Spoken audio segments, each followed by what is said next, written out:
عارفين لما بنكون جعانين وعايزين نعمل حاجة كده من غير تكاليف ومن غير وقفة طويلة في المطبخ. النهاردة هنعمل أحلى وينجز مشوية بطريقة سهلة وسريعة وتتبيلة تحفة كمان. جاهزين؟ يلا بينا نسمي الله ونصلي على الرسول. اللهم صل وسلم وبارك على حبيبي وشفيع الرسول الله محمد.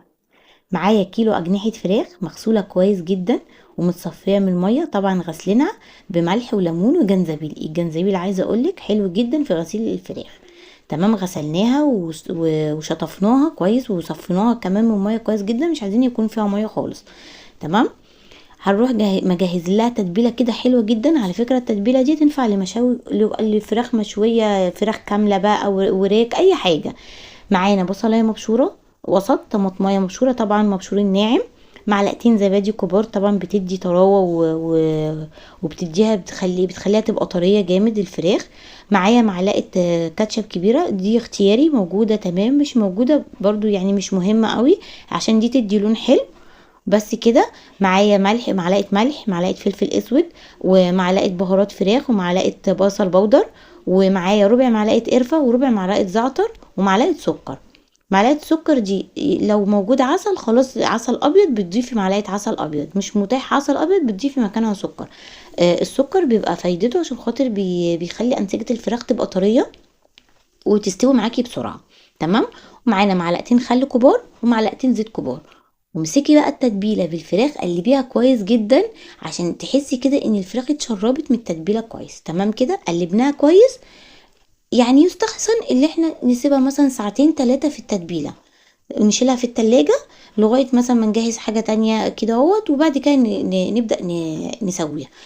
كل ما قعدت في التتبيله كل ما كان طعمها احلى. خلاص احنا سيبناها في التتبيله مثلا ساعتين 3، نحضر بقى مثلا صينيه او طاسه.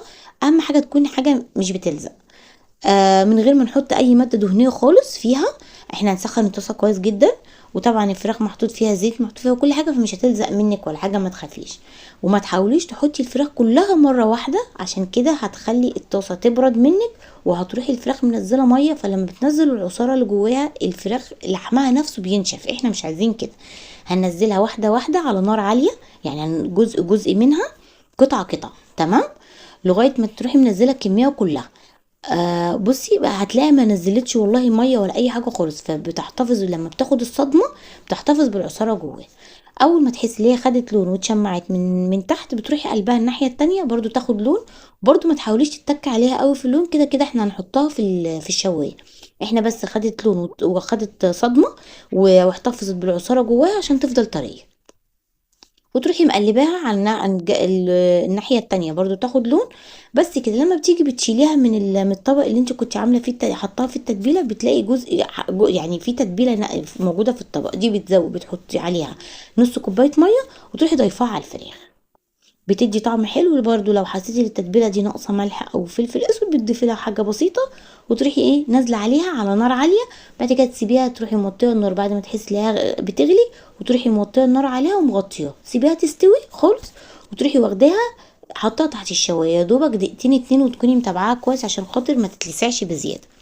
طالعه معاكي مشويه اكنها محطوطه على فحم. والله التتبيله كمان مديه طعم الفحم، والريحه مش قادره اقولك ريحه البيت بتبقى عامله ازاي. واكله حلوه واقتصاديه، والله واكنها فراخ مشويه بالظبط، وطعمها حلو، وبتدي كميه حلوه يعني مناسبه مثلا لاسره. تمام.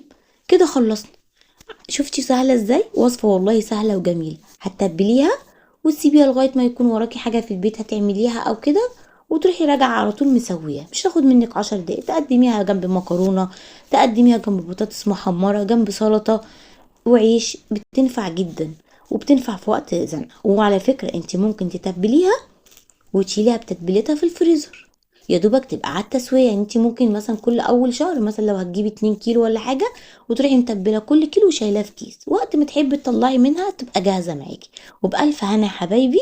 اشوفكم المره الجايه ان شاء الله في وصفه جديده. وما تنسونيش تعملوا لايك وتشتركوا في القناه عشان يوصلكوا كل جديد يا حبايبي.